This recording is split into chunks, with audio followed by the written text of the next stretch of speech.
As negociações entre o ditador russo Vladimir Putin e os americanos Steven Witkoff e Jared Kushner seguem em Moscou.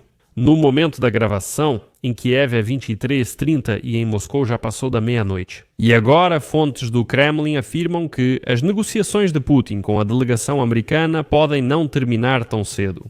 Elas podem durar até 4 horas, embora já estejam ocorrendo há esse tempo durante a gravação do vídeo. No entanto, já começam a surgir informações privilegiadas sobre o que está sendo discutido e elas não são animadoras. Em relação à assinatura de um acordo de paz, está claro que nenhum acordo de paz será feito agora.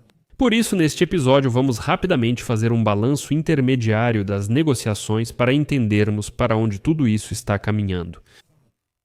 Vamos nos basear nas informações privilegiadas e declarações já feitas. Vou destacar também a declaração de Volodymyr Zelensky, que está em Moscou para negociações. Ele meio que alimenta o campo informativo com o que na verdade foi discutido na Flórida entre as delegações ucraniana e americana, e começam a surgir confirmações dos bastidores que discutimos antes. Meu nome é Alexei Petchy, peço que você se inscreva neste canal, deixe um like neste vídeo e escreva nos comentários. Qual é a sua opinião sobre essas negociações? Isso é muito importante para o avanço deste episódio. E também peço que você apoie o trabalho deste canal no YouTube com qualquer doação ou assinatura de patrocínio aqui mesmo na plataforma do YouTube. Enfim, acesse a descrição deste vídeo, lá está escrito, apoiar o canal Alexei Petchy. Escolha o formato mais conveniente para você. Eu vou ficar muito grato por qualquer apoio de vocês, isso é muito valioso para o funcionamento deste canal no YouTube. Então, vou repetir mais uma vez, as negociações de Putin com Witkoff e Kushner já estão indo para a 4ª hora. Agora, pelo horário de Moscou, já é 00:30, e pelo horário de Kiev, 11:30 da noite. Vale destacar que Witkoff trabalhou um pouco nos erros, depois que foi criticado por não ter usado seu próprio tradutor durante as negociações anteriores. E agora a tradutora é uma formada pelo Instituto Pedagógico de Moscou, mas desde 2017 ela trabalha como tradutora para o Departamento de Estado dos Estados Unidos da América. Outro fato interessante é que em 2022 essa tradutora assinou uma carta da Guilda dos Tradutores condenando a invasão da Rússia à Ucrânia, e agora ela atua como tradutora nessas negociações. Enquanto Putin e Witkoff seguem negociando, já recebemos informações privilegiadas ou vazamentos dessas conversas, e esse é um processo totalmente normal. Pela minha experiência, posso dizer que durante o trabalho no Conselho Europeu, mesmo quando a reunião ainda está acontecendo, aqueles que estão participando dela, eles enviam seus assistentes e conselheiros para falar com a imprensa e fornecer uma certa quantidade de informações para que... Bem, novamente, é para observar como o espaço informacional reage. Esses vazamentos eles são normais, fazem parte do processo. Então, a NBC News, citando uma fonte russa informada, ou seja, foi justamente algum desses assistentes que saiu e contou. Afirma que Vladimir Putin não aceita concessões em 3 pontos essenciais do plano de paz sugerido pelos Estados Unidos da América. Segundo ele, Moscou não vai ceder em relação ao território do Donbass, à limitação do número das forças armadas da Ucrânia e ao reconhecimento internacional dos territórios ucranianos ocupados. Isso é o mais assustador de tudo, algo que não se pode permitir de jeito nenhum. Jared Kushner e Steven Witkoff levaram a Moscou um plano de paz aprovado por Kiev. Antes da visita dos representantes dos Estados Unidos da América à Rússia, diplomatas ucranianos e americanos se reuniram na Flórida. No entanto, como informou a ABC News citando fontes, as partes não conseguiram avançar na principal questão territorial. Kiev continua rejeitando a transferência de Donbass para o controle de Moscou.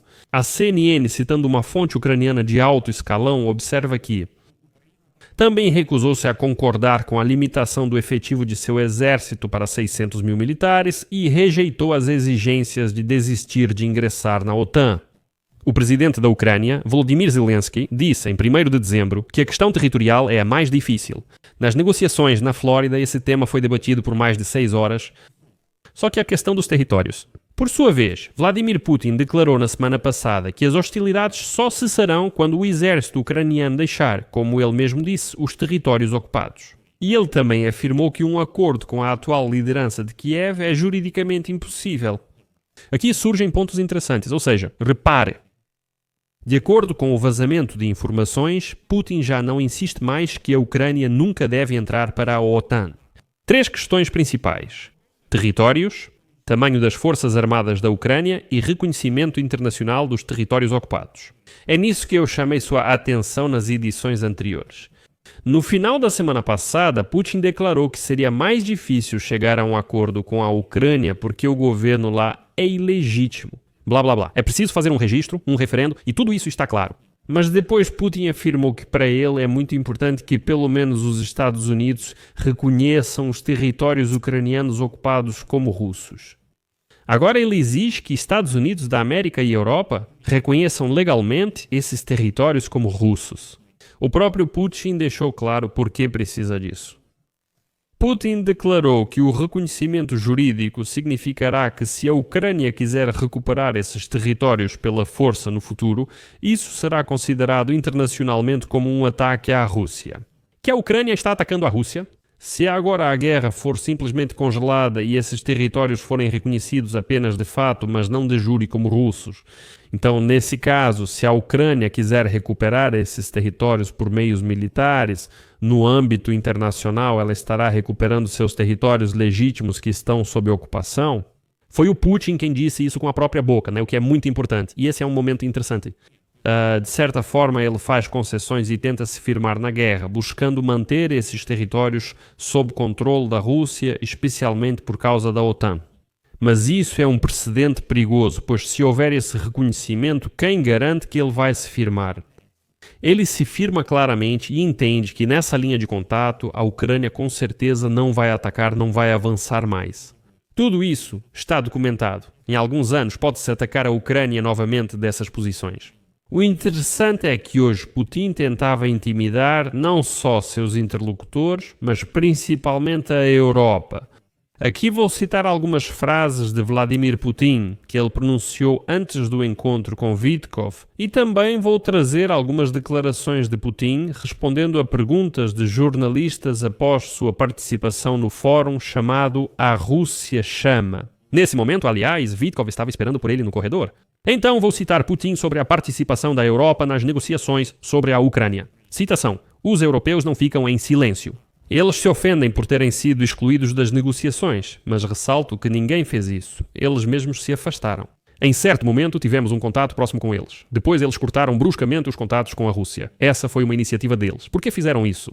Porque eles adotaram a tese de infligir uma derrota estratégica à Rússia e, ao que tudo indica, ainda vivem nessas ilusões, embora saibam que isso já ficou no passado e não poderia ter acontecido. Eles tomaram o desejo pela realidade na época, mas não conseguem admitir isso para si mesmos. Se excluíram desse processo. Vou encerrar por agora. É curioso Putin afirmar que isso pertence ao passado. Ou seja, ele entende que foi justamente em 2022, no final do ano, quando os russos foram expulsos à força da região de Kiev, da região de Kharkiv, da região de Kherson. Naquela época, havia real possibilidade de impor uma derrota estratégica aos russos ignorantes. Putin diz, esse tempo já passou. Infelizmente, europeus e americanos não pressionaram o suficiente. Vou continuar a citação. Além disso, ao verem que o resultado atual também não os agrada, passaram a dificultar que o governo dos Estados Unidos da América e Trump alcancem a paz por negociações. Eles recusaram as negociações de paz e ainda dificultam Trump. Tentam dividir aliados dizendo, viu Trump, não somos nós os maus, são os europeus que te atrapalham. Não funcionou a história de que Zelensky era o culpado de tudo. Não funcionou com Trump. Por um tempo ele acreditou nisso, depois parou. Vou continuar a citação. Putin afirma, terceiro, eles não têm agenda de paz, estão do lado da guerra. E mesmo quando eles tentam supostamente fazer algumas alterações na proposta de Trump, nós vemos isso claramente. Todas essas mudanças têm apenas um objetivo: bloquear completamente todo esse processo de paz, apresentar exigências que são absolutamente inaceitáveis para a Rússia. Eles entendem isso. Assim, depois eles querem culpar a Rússia pelo fim do processo de paz. Esse é o objetivo. Nós vemos isso claramente. Portanto, se eles realmente quiserem voltar para a realidade, levando em conta a situação que está se formando no terreno, como se costuma dizer nesses casos, por favor, nós permitimos isso. E em toda essa bravata, eu considero pessoalmente, de forma subjetiva, que a administração do Trump é a culpada. A administração do Trump deu ao Putin coragem para falar desse jeito, A administração do Trump permitiu que ele falasse assim. Esse ditador careca, Putin, deveria ter sido encurralado tão profundamente num canto que o máximo que ele pudesse fazer seria apenas latir de lá. Agora ele teve coragem. Fala como se fosse passado. Agora conversamos de igual para igual com os americanos. É isso.